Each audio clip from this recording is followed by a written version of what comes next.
오늘 소리책방에서는 김경숙 작가의 단편소설 아무도 없는 곳에를 낭독합니다. 이 작품은 5.18 문학상 수상작이자 가해자와 피해자의 고통이 교차하는 슬픔 속에서 오래도록 말해지지 못한 목소리를 끌어올리는 이야기입니다. 현실과 환상, 기억과 망각의 경계에서 살아있는 자의 고요한 절규가 담긴 소설. 지금 시작합니다. 아무도 없는 곳에. 저자 김경숙. 뼈대만 앙상한 집은 흉물스러웠다. 굶주린 개는 동냥밥마저 먹을 수 없어 꿩을 잡기 위해 놓아둔 사이나를 먹고 죽었다. 낡은 주둥이를 뾰족이 세우고 하루살이가 달라붙은 개의 내장을 쪼아 먹었다. 당산나무 아래에는 다리 공사가 한창이었다. 산책로를 내려는 가을길에는 인부들이 꽃과 초목을 심었다. 용도 변경을 거쳐 논 한가운데 들어선 아파트 건축물은 1차 공사가 마무리되었다. 하천에선 굴착기와 포클레인이 질서 없이 움직였다. 현장 사무소인 컨테이너 앞에는 트럭 한 대가 샤시와 합판등을 실어 나르고 앙상하게 세워진 구조물에서는 쇠, 파이프 소리가 요란하게 울렸다. 담배가게에는 대낮인데도 등롱이 불이 켜진 채 걸려 있었다. 깜박 꿈을 꿨다. 산이 활활 타오르는 꿈이었다. 노파는 화들짝 놀라 눈을 떴다. 간장과 된장이 담긴 장독 뚜껑 위에 빗물이 흥건했다. 추적추적 가을비는 일손을 붙들었다. 여름 가뭄때 풀뿌리가 벗어져 맨흙을 보이던 개천에 가을물이 차기 시작했다.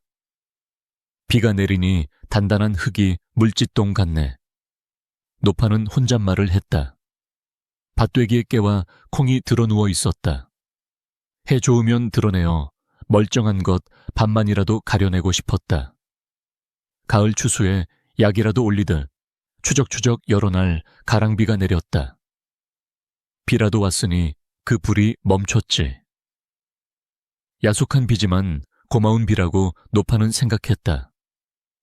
노파는 마루에 움츠리고 앉아 팔을 뻗어 비의 양을 손바닥의 감촉으로 가늠해 보았다.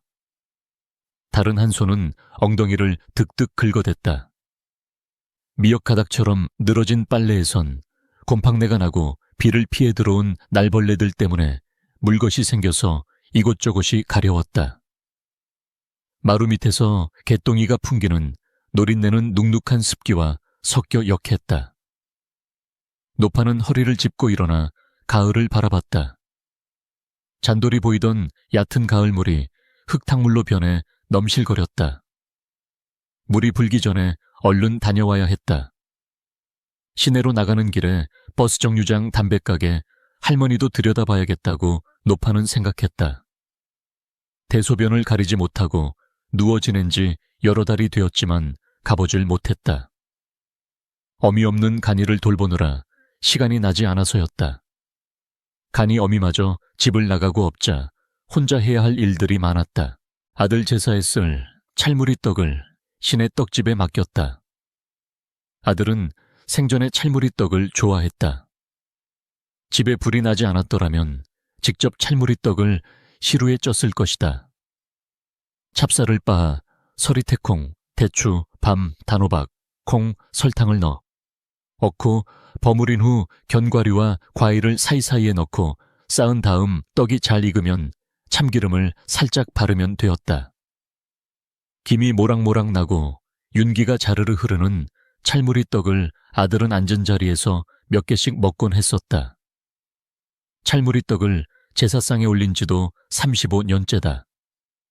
당산마을에 들어와 농사를 짓기 시작한 데는 손수 지은 농작물로 아들 제사 음식을 차리고 싶어서였다.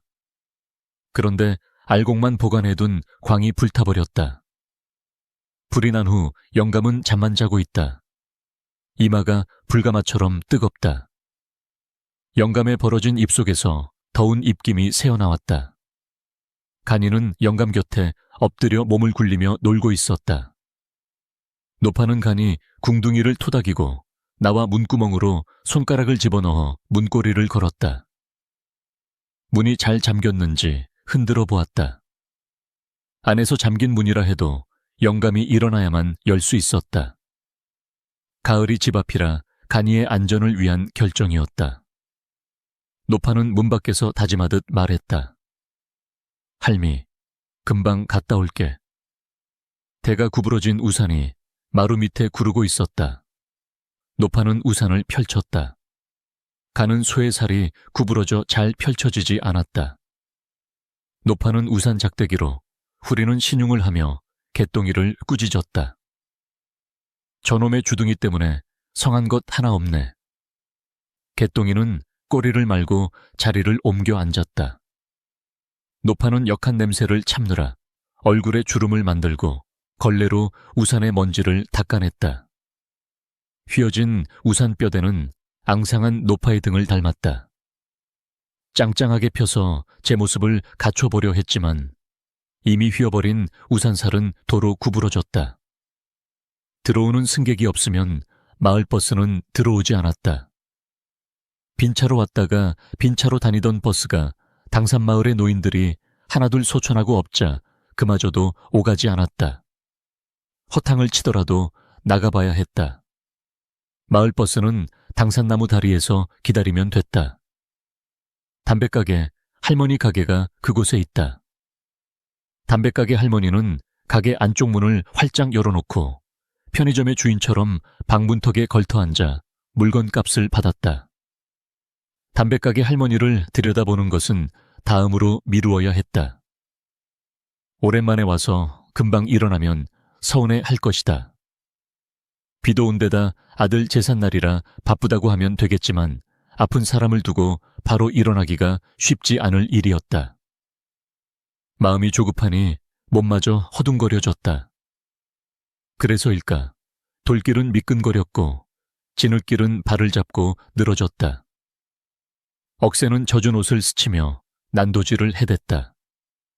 빗물이 머릿결에 젖어들어 이마를 타고 눈을 적셨다.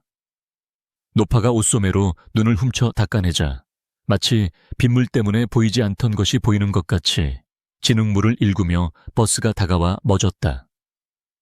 노파는 발을 작게 떼며 바쁘게 걸어차에 올랐다. 버스에는 운전기사와 젊은 부부 승객이 타고 있었다. 텅 빈 버스 안에 한기가 감돌아 노파의 혀는 돌돌 말리고 턱이 부딪혔다. 옷에 젖어든 가랑비는 생각보다 찼다. 마을버스가 막 가을 다리를 지날 때 버스가 기우뚱했다. 다리 길이가 짧아서 눈 깜짝할 사이에 지나왔기 때문에 빗물 타시려니 생각했을 뿐인데 젊은 남자 승객이 기사에게 물었다. 아저씨, 버스가 다녀도 되는 다리인가요? 자세히 보니 본 적이 있는 얼굴이었다. 당산마을에는 언제부턴가 낯선 사람들이 들어와 살았다. 빈집을 헐고 새롭게 집을 꾸며 전에 살던 사람의 흔적은 물론이고 집이 몰라보게 변하여 그 허름했던 집이 그렇게 넓고 좋은 경치에 자리 잡고 있었는지 새삼 감탄하게 했다. 낯선 사람들은 먼 발치에서만 바라볼 수 있었다. 농사실은 하지 않았으나 늘 분주하게 오갔다. 집을 비우고 한동안 보이지 않을 때도 있었다. 낯선 사람들은 누가 주인이고 누가 방문객인지 주말이면 사람들이 모여들었고 밤이면 고기 굽는 냄새를 풍기다가 다음 날이면 빈집처럼 고요해졌다. 이래 죽으나 저래 죽으나요. 기사는 승객의 질문을 가볍게 받아넘기며 백미러를 통해 남자 승객을 바라봤다. 기사는 팔뚝에 안전이라는 안장을 차고 노란색 유니폼을 입고 있었다. 남자 승객은 걱정된다는 표정을 거두지 못하고 재차 질문했다. 이 버스 무게가 얼마나 나갑니까? 글쎄요, 한 10톤 남짓 나가지 않을까요? 상당한 무게인데요.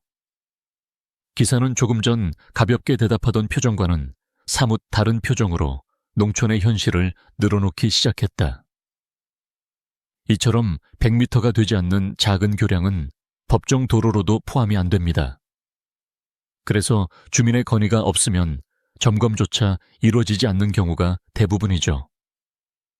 또 주민이라 해봤자 노인들 뿐이고 그나마도 남아있는 분들이 없으니 시골 마을의 소하천 다리는 관리 사각지대입니다. 사고 위험을 아는 채 방치되고 있죠. 이 정도 물이 소하천이란요? 그러게 말입니다. 걱정되시면 직접 민원을 넣어보시던가요? 저는 귀농인이라. 귀농인은 뭐 주민 아니고 손님인가요? 습기 찬 유리창에 젊은 승객 부부의 모습이 비쳤다. 젊은 승객 부부는 간이 아비와 어미의 나이쯤 되어 보였다. 게으른 간이 아비는 간이 어미가 떠나자 번민하느라 심성조차 돌아앉아 있다가 말도 없이 시골을 떠났다. 어린 것도 자신의 처지가 슬펐던지 잠투정이 심했다. 영감은 오야오야 하며 간이를 끌어올려 안았다. 헛개비처럼 가벼운 간이를 영감은 요리조리 흔들었다. 간이는 영감 가슴에 얼굴을 비비며 닭똥 같은 눈물을 떨어뜨렸다. 벗겨진 신발 한 짝은 아궁이 옆에 뒹굴고 다른 한 짝은 개똥이가 물어뜯고 있었다. 영감이 개똥이를 발로 슬쩍슬쩍 건드리며 넥 하자 개똥이가 일어나 꼬리와 귀를 만 채 마루 밑으로 숨었다. 간이는 계속 잠투정을 했다. 뭐 없어? 영감은 역정 섞인 소리를 질렀다. 배가 고파 잠투정하는 것이니 먹을 것을 빨리 내오라는 다그침이었다. 내 몸이 10개요. 마음과 달리 높아는 높아대로 역정 섞인 대답이 나왔다. 간이는 배만 부르면 종일 영감을 졸졸 따라다니며 고사리 같은 손으로 이것저것 만져대며 이것은 꽃, 저것은 나비 하며 알려주지도 않은 이름을 용하게도 알아맞히곤 했다. 종일 볕에 놀던 간이는 숯검정이 된 손으로 눈을 비볐고 영감은 칭얼대는 간이의 등을 애정을 담아 쓸어주었다. 젖을 뗐다 하여도 엄마 젖이 그리운 나이였다. 노파가 뜨거운 전복죽을 내와 평상 위에 놓고 식힐 때 간이가 합직 꾹꾹 하며 졸린 눈을 영감 가슴팍에 비비며 손가락으로 닭을 가리켰다. 닭은 발로 마당의 흙을 파헤치고 있었다. 영감은 구구 하며 간이를 안고 닭에게 다가갔다. 간이가 신이 나서 손바닥을 마주치자 닭은 화들짝 놀라며 평상 위로 날아올랐다.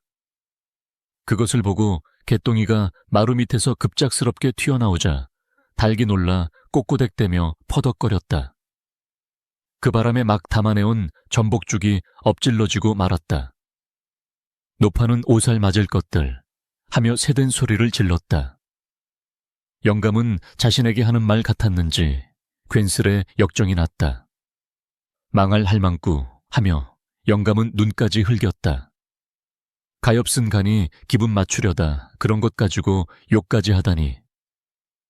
영감은 넋이 나간 듯 있다가도 간이 일이라면 심기가 짱짱했다. 뭐해? 죽을 다시 끓여 나오라는 영감의 성화였다. 영감이 소리를 지르는 통에 간이는 놀라 영감 옷자락에 얼굴을 파묻고 울기 시작했다.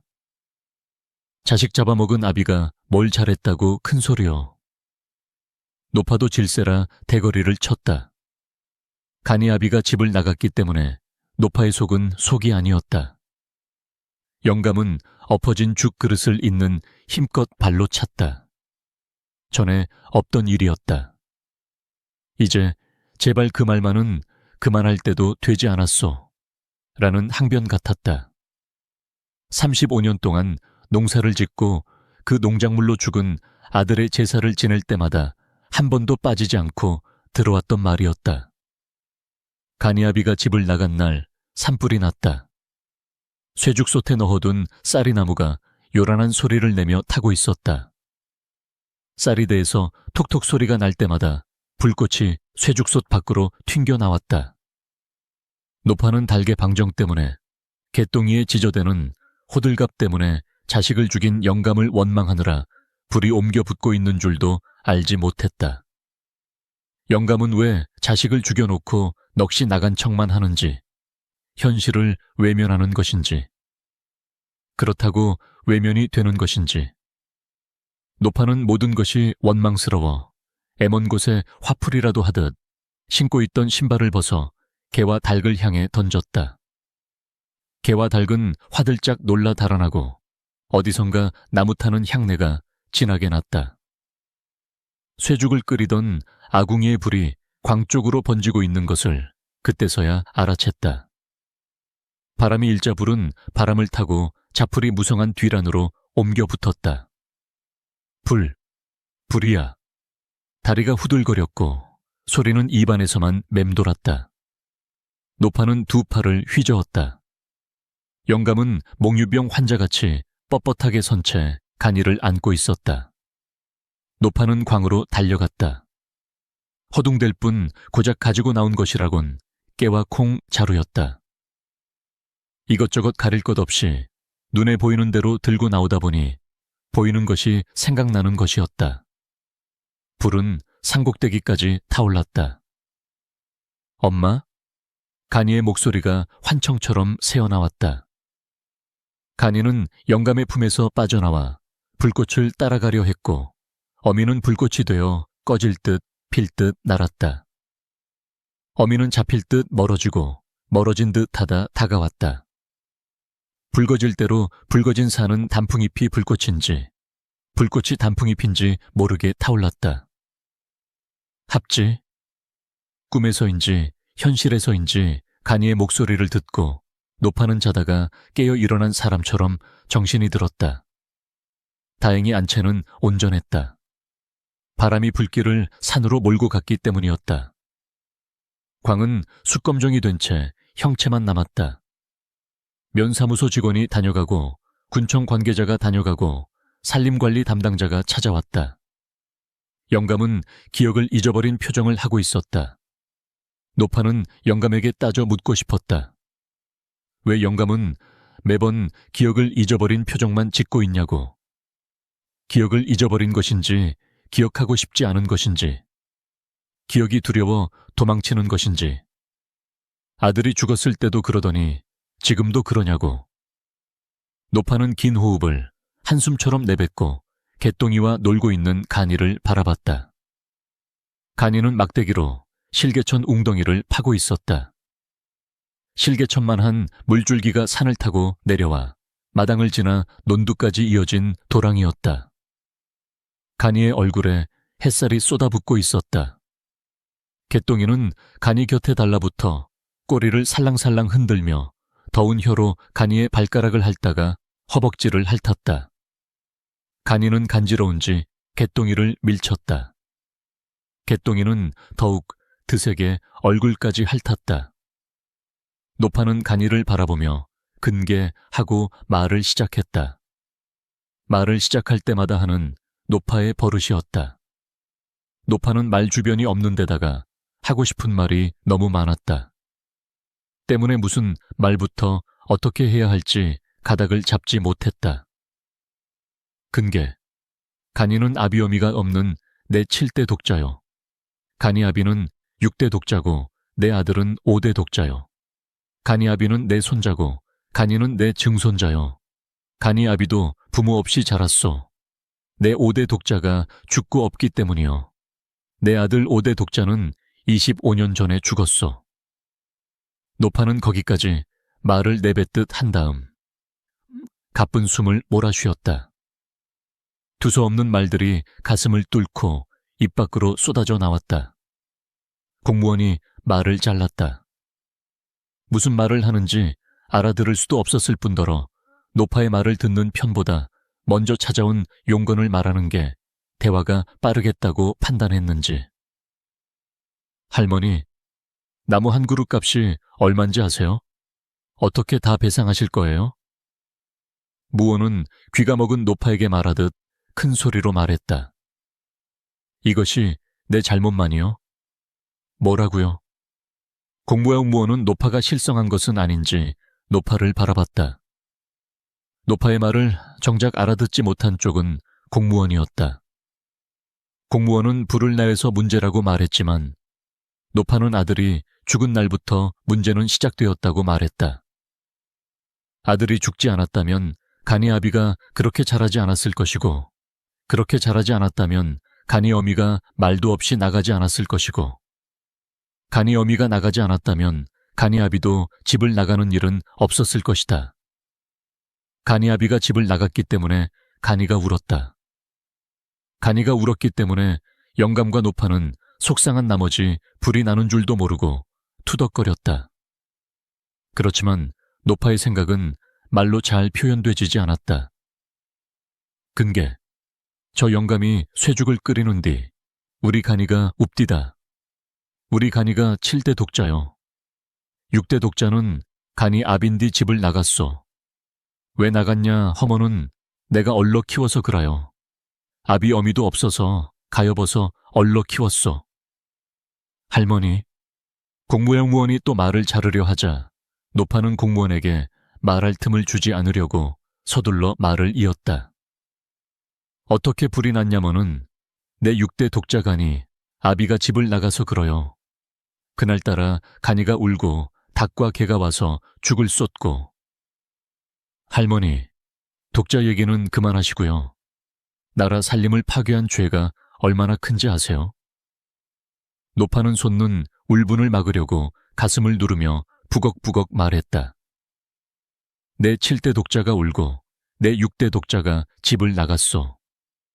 이 모든 것이 내 아들 5대 독자가 죽어서 그라요. 어째서 내 아들의 죽음을 책임지려 하는 사람은 하나도 없다요? 격분되어 두서지 없이 떠벌리는 노파의 말을 제지하기라도 하듯 남자 승객의 목소리가 환청처럼 들렸다. 저 산에 나는 연기가 산불 같기도 하고 안개 같기도 하네요. 노파는 하던 생각을 멈추고 창밖으로 고개를 돌렸다. 산에서 연기가 피어오르고 있었다. 산불이 아직 덜 꺼진 모양이었다. 모락모락 올라오는 연기가 안개 같았다. 산불 예방과 환경 정화 활동도 농촌의 문제 중에 하나죠.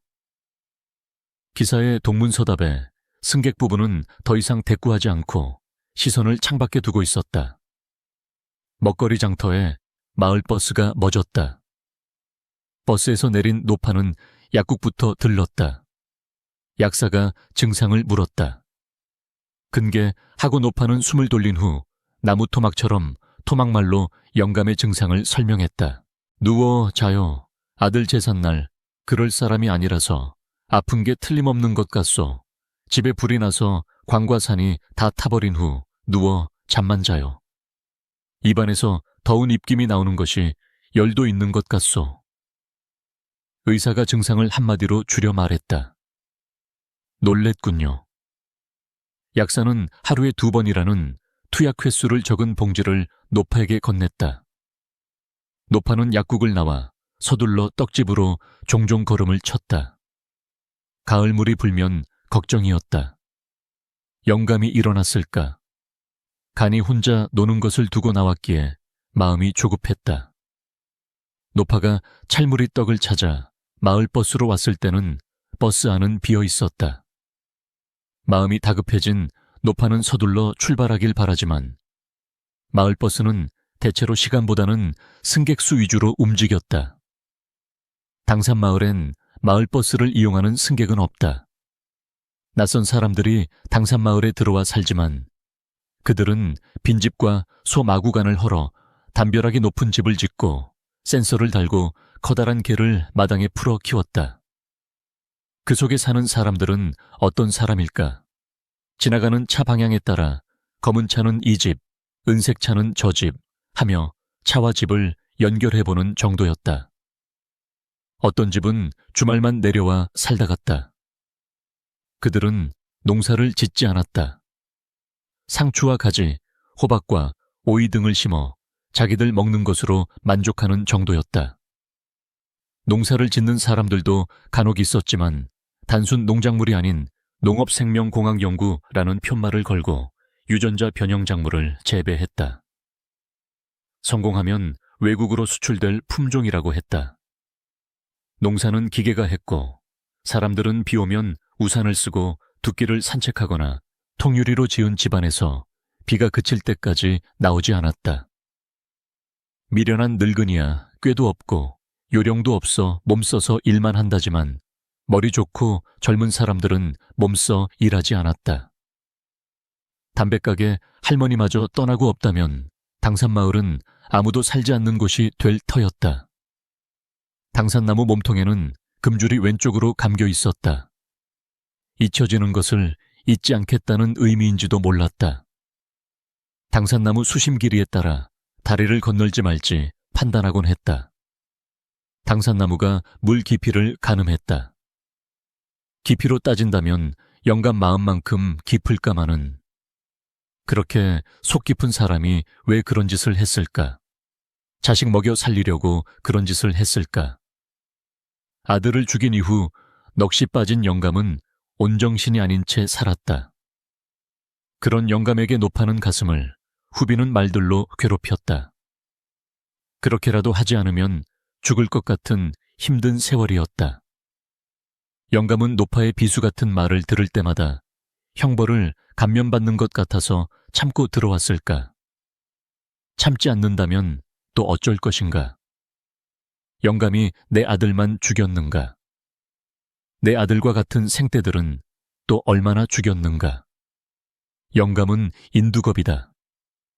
인두겁으로 살 수 없어 넋이 나간 채 하지만 속이 빤하다는 것을 알고 있다. 기억을 잊어버린 듯 행동하지만 간이에게 쓰는 마음을 보면 온전한 정신임이 분명했다. 간이는 영감을 유독 따랐다. 탱탱하던 볼에 젖살이 내리고 볼이 홀쭉해진 간이를 볼 때마다 마음이 저렸다. 간이는 두 돌이다. 젖을 급하게 떼고 간이 어미가 가버렸다. 게으른 간이 아비 탓이다. 간이 아비는 필리핀 아내를 몸종 부리듯 했다. 일도 하지 않으면서 아내를 패거나 의심했다. 노파는 간이 아비를 놓으면 깨질세라 만지면 부서질세라 애지중지 키웠다. 너무 귀하게 자란 나머지 귀한 생명은 어른이 되어도 몸만 어른이 되었다. 할머니, 그만 출발할까요? 기사가 채 올랐다. 같이 타고 왔던 젊은 부부 승객은 오지 않았다. 노파는 주변을 휘둘렀다. 창문을 때리는 빗방울이 굵은 소리를 냈다. 빗방울이 굵어져서인지 사방이 어두웠다. 어둠이 불안을 몰고 왔다. 버스의 시동권은 소리와 문 닫는 소리와 와이퍼가 움직이는 소리가 나고 버스가 움직였다. 노파는 온기가 있는 찰무리 떡을 가슴에 끌어안으며 기사를 바라봤다. 찰무리 떡 좀 먹어보구려 하고 기사에게 건네고 싶지만 아들이 먼저 먹어야 할 떡이었다. 제사상 맨 앞줄에 아들의 밥과 여대생의 밥을 나란히 놓곤 했다. 떡국은 우측에, 술잔은 좌측에 놓았다. 양쪽 상에 촛대를 세우고 불을 붙였다. 토란국은 두 번째 줄에 놓고 어차는 동쪽, 육차는 서쪽에 놓았다. 여대생이 김치 부침개를 좋아한다고 했다. 그것은 세 번째 열에 놓았다. 아들의 찰무리 떡은 그 옆에 놓았다. 육탕, 소탕, 간장, 어탕, 포 삼나물, 삼채, 생채, 식혜, 과일, 밤, 배, 감, 과일, 과자류를 끝줄에 차례대로 놓고 작은 상에는 따로 향불을 피웠다. 이렇게 25년 동안 아들과 여대생의 제사를 지내왔다. 여대생의 부모가 간이 아비를 안고 찾아왔을 때 죽은 아들이 살아 돌아온 것만 같았다. 이불에 쌓인 간이 아비는 갈비뼈가 할딱이고 새알보다 작은 성대가 볼록거렸다. 아들은 여대생을 만나기 위해 지방대학에 내려갔다가 대모 주동자로 붙잡혀 주검으로 돌아왔다.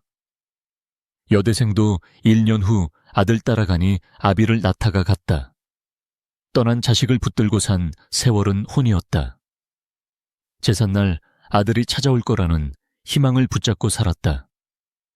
영감이 말없이 향불을 피우고 밥과 국, 나물과 고기를 담은 그릇을 들고 대문 앞에 서서 고수레를 부를 때는 석고대죄의 의식 같았다. 그런 영감이 죄를 면죄받았다고 여기는 것인지 아들 제삿날인데도 일어나지 않았다. 영감은 경찰관이었다. 영감이 지방경찰서로 발령을 받고 내려갔을 때 화염병을 든 대학생들과 철봉을 든 군인들이 싸우고 있었다.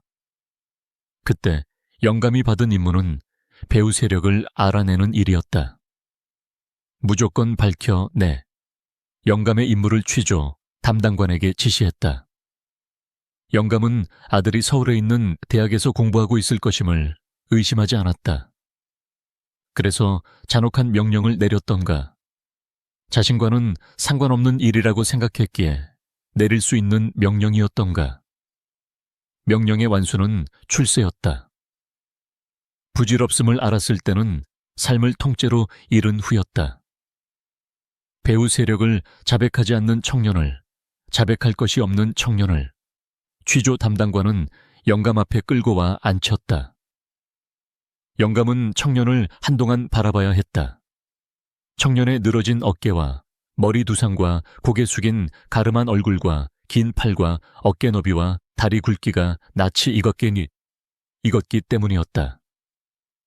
취조를 맡은 담당관이 청년의 머리채를 잡고 목을 뒤로 꺾었다.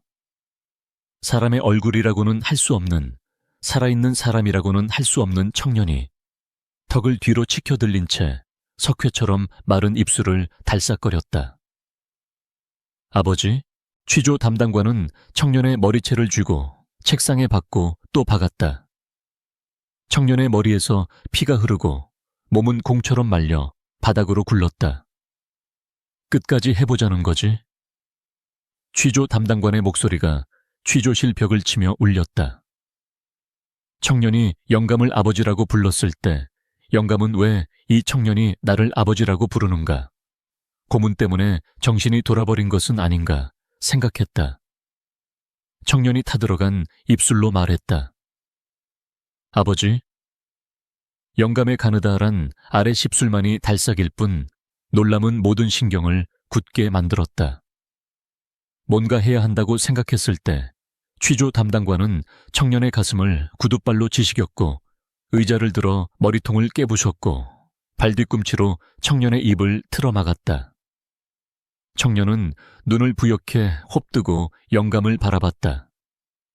기억이 가물가물하지만 노파에게 그런 상황을 전해준 사람이 있었다. 노파는 그 상황을 보기라도 하듯 몸을 부르르 떨었다. 노파 옆자리에 영감이 눈을 감고 있다. 노파는 영감을 돌아보며 대거리를 쳤다. 자식 죽이고 잠이 오요. 당신 참 독허요. 미안해서 자는 척하는 거요. 눈을 떠보소. 아들이 오는 날이요. 노파의 말은 목을대에 걸려 밖으로 나오지 않았다. 영감의 모습은 환영이었다. 버스가 다리에 도착했을 때 누런 흙탕물이 다리 위로 차올라 쓸려 내려가고 있었다. 기사가 걱정스럽다는 표정으로 물었다.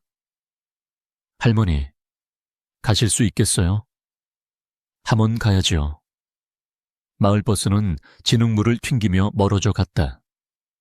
노파는 찰무리떡을 가슴에 보듬고 쟁걸음으로 가을로 향했다. 노파의 발이 진흙물에 빠져 발걸음이 잘 떼어지지 않았다. 당산나무가 물에 잠긴 정도를 보니 서둘러 건너야 했다. 누런 가을물 속으로 다리를 집어넣었다.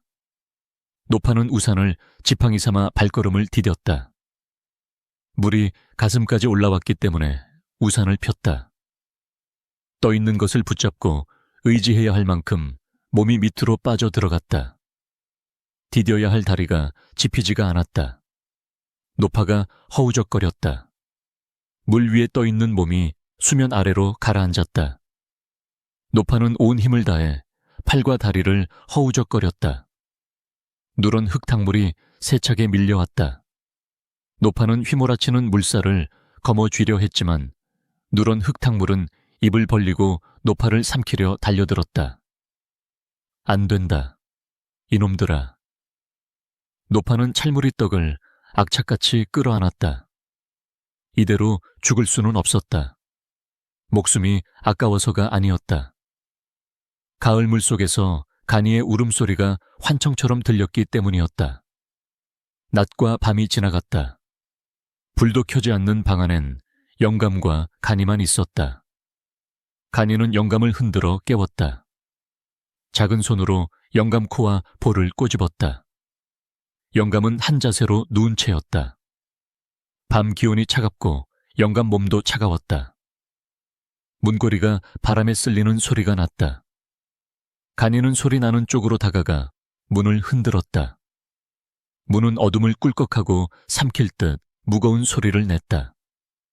간이는 영감 곁으로 다가가 얼굴을 비볐다. 누워있는 영감마저 없었더라면 더 무서웠을지도 몰랐다. 간이가 울자 개똥이가 문을 발톱으로 긁으며 지저댔다. 개똥이 짖는 소리는 마을 가득 퍼졌지만 와보는 사람은 아무도 없었다. 간이가 개똥이 울음소리를 따라 우엉구엉했다. 개똥이와 간이는 멍멍하다가 우엉구엉하다가 그러다 서로 지친 듯 개똥이는 문 밖에서 배를 깔고 눕고 간이는 영감 곁에 누웠다. 아침과 저녁이 여러 차례 왔다 갔다.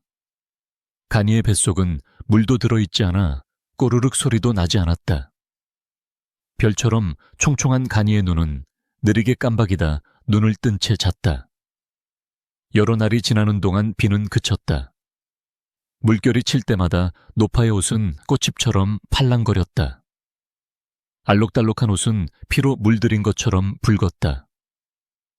여러 날 검던 하늘이 붉은 태양빛으로 변해 가을물은 주황색 물감 같았다. 가을물은 빛을 받아 흘렀다. 작은 쪽배 같은 슬리퍼 한 짝이 생솔가지에 걸려 있었다. 또 한 짝의 슬리퍼는 진흙 속에 박혀 있었다.